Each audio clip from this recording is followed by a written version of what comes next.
All right, this is the second little video on consultation team, and we're going to pick up, we've covered 2 out of the 6 consultation team agreements. The third one is the Consistency Agreement, which could equally be called the Inconsistency Agreement. How to say this? This is an agreement that, though we do remain consistent among each other on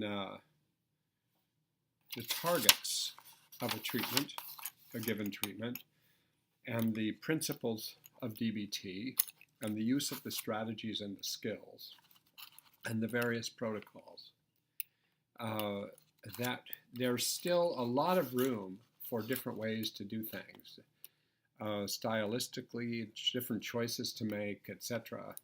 Probably millions of choices. And the idea here is that we don't have to be consistent with each other in all respects beyond the agreement on what the essential treatment is. So the Consistency Agreement embraces the idea that we are consistent in delivering this in DBT, doing DBT, but with recognition that we don't have to be consistent in exactly how we each apply it. That's all I'll say about it for now. It just leaves some opening for flexibility. The next one is the Consultation to the Client Agreement. And this is the agreement that we are biased towards consulting to the client about how to change the client's social, professional, familial network, as opposed to moving into that network ourselves and acting on behalf of the patient with advocacy or support or information exchange, so that we try to hold each other to that expectation in DBT, and we try to extend that agreement into our practice together as a consultation team. So for instance, once I really had some strong feelings about what another team member had done in our day treatment program regarding a patient with whom I was doing individual therapy. And I really wanted to talk with her about what she had done, but actually I was at the same time coaching the patient to talk with her. The patient was upset with her about something. And so when I sat in the team meetings during that era, I didn't say a word about that. I didn't want to prepare her for comments from my patient. I didn't want to shape her reaction to my patient. Well, that's not completely true. I kind of wanted to do those things, but the agreement is to not do those things, to consult to the patient about what to do about the relationship with her rather than have me intervene there, okay? So the next one, the Observing Limits Agreement. With this one, we're agreeing to hold each other in team in our agreement of observing our own personal limits, with the recognition that we have different personal limits across different therapists. So we have people with wide limits, we have people with more narrow limits, and that all of those limits, if it still allows the practice of DBT, are acceptable, and that we embrace them, we endorse them, that we don't start being judgmental or critical towards one team member because they have broader limits or narrower limits than we do or than others in the team do. So it really is just trying to support people by supporting them in observing their personal limits. Case example, there was a therapist who was new to DBT during his first year, and he was a trainee, a psychiatric resident actually, in this particular program. And he had one patient in the DBT program, and that patient was quite suicidal and would call him for coaching, and the phone calls were not easy. And he was getting quite a few phone calls, and he thought that since that's part of the treatment, that he shouldn't complain about it. And therefore he didn't, not only did he not complain, but he didn't share with the team the nature of the calls and how distressed he was getting and how burned out he was getting, until it finally came out in one meeting. And when we discovered that he'd been getting to the point where he didn't even want to go home to his apartment at night, because then he would see that he had a phone message, and it was probably from that patient. And then he would delay calling her, and it was becoming a problem in his life. We went over this and went over how this came to be, and then we wanted to support him. And we did support him in defining and then holding to his own personal limits. Finally, of course, also we observe personal limits in the team. We support each other in some people having wider personal limits about what they share in team, and others, though, what they share, narrower limits of what they share,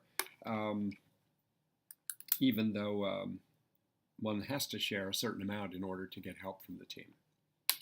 Final agreement is the fallibility agreement, the agreement that we are all fallible. Everyone in the team is fallible. Everybody makes mistakes. Everybody, needs help. And that's really the idea.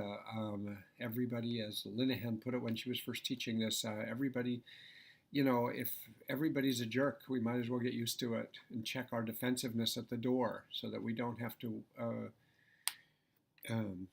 be so defensive about not doing things just right, okay, and being willing to acknowledge mistakes that we make. All right, the next slide is about roles on the consultation team. There are 4 roles to comment on. One is team leader, the person who's the clinical supervisor. We'll come back to what that person's job is. There's the team meeting leader. In other words, you could have a team leader, and that person may or may not be the same person who actually leads the team meetings, beginning with the sound of a bell and so on, that we'll be covering. So the team meeting leader runs the agenda of that particular meeting. Then there's a note taker, because the team, there should be some notes to refer back to about the kind of things that came up around discussion of certain cases, because you may want to revisit those things and have a record of not what was decided exactly, but what was the nature of the consultation that went on about certain cases. And finally, you have an observer. Some teams early on started calling the observer the dialectical watchdog. And the idea here is that there be somebody who's keeping an eye on whether the team is adhering to the 6 agreements, whether the team is remaining mindful rather than doing other things during team, whether team members are talking over each other or talking at the same time or having 2 different dialogues going on, etc. The observer has a bell. Might be the same bell or a different bell than the one used to start the meeting or to start a mindfulness practice in the meeting. And that bell is sounded by the observer. Whenever the observer thinks that agreements are being violated or mindfulness is not being adhered to, and people are doing other things or talking over each other or becoming judgmental of one another, and the idea here is that by sounding the bell, and without having to announce why sounding it, just have everybody take 3 breaths, breathing in, breathing out once, breathing in, breathing out twice, and 3 times, in a way that allows everybody to settle back into a mindful posture now, whether or not they are aware of exactly why the person sounded the bell, but it's to get back in the treatment. And that's a 4th role in the team. And then, of course, the other role is everybody's consultants to each other. Next slide says team meeting leader tasks. What are the tasks of the leader? And I'm going to list them and say something about them. There is the leading of mindfulness at the beginning. That's where all team meetings begin. You sound the bell, give instructions for a mindfulness exercise, usually a 3 to 5 minute type of exercise, and have everybody settle into their room, settle into their bodies, settle into their sensations, settle into their breath, whatever it is. And you can try out different kinds of ones, and that the leader of mindfulness could be rotated among everybody, but you start out with the team leader making sure that we begin with a mindfulness practice. Secondly, the leader tries to keep the team to the consultation team agreements, the 6 agreements, tries to keep the team to the time frame and the agenda of the meeting, tries to lead problem solving of team interfering behaviors, things people do that interfere not with treatment per se, but with the team. And the team leader should care about team being done, about DBT being done at a high level of adherence by all therapists and within the team. The next slide is the team observer tasks, and just it sort of reiterates some of what I said, but let me just say the bullet points in this slide. The team observer tasks: you ring the bell or sound the bell, or as Thich Nhat Hanh would say, you invite the bell to sound when what? Someone is doing two things at once. When judgmentalness arises in the team, between team members. When defensiveness arises within the team. When problem solving is done without an accurate assessment, in other words, it's based just on assumptions about the client. When the therapist is being fragilized or treated as too fragile by other team members, which is not unusual to have that develop in a team. And when there's an unresolved, ongoing dialectical tension between two points of view that really call for being dialectical and finding a synthesis. And of course, as I said before, when team agreements are being violated. Next, the recommended agenda for team meetings. You start with mindfulness, perhaps 5 minutes or so. Most teams will then read and discuss one of the 6 consultation team agreements. Then the team leader leads the team in establishing an agenda for consultation, going around the room, asking each person, do you have a case? Do you have a scenario? Do you have a problem? Do you have something you want to present to the team for consultation? In doing so, if you come out with a number of these, you're going to prioritize the cases in which there's a high risk behaviors, suicidal behaviors, homicidal behaviors. You're going to prioritize also patients that are at high risk of dropout. And third, you're going to prioritize therapists who are indicating a significant level of burnout on a given case, and they want to present that case. Try to minimize time in the agenda on administrative issues. See if you can work on as many of those as possible in some structure or relationships outside of the team meeting. And then you begin the agenda. How much time do you need?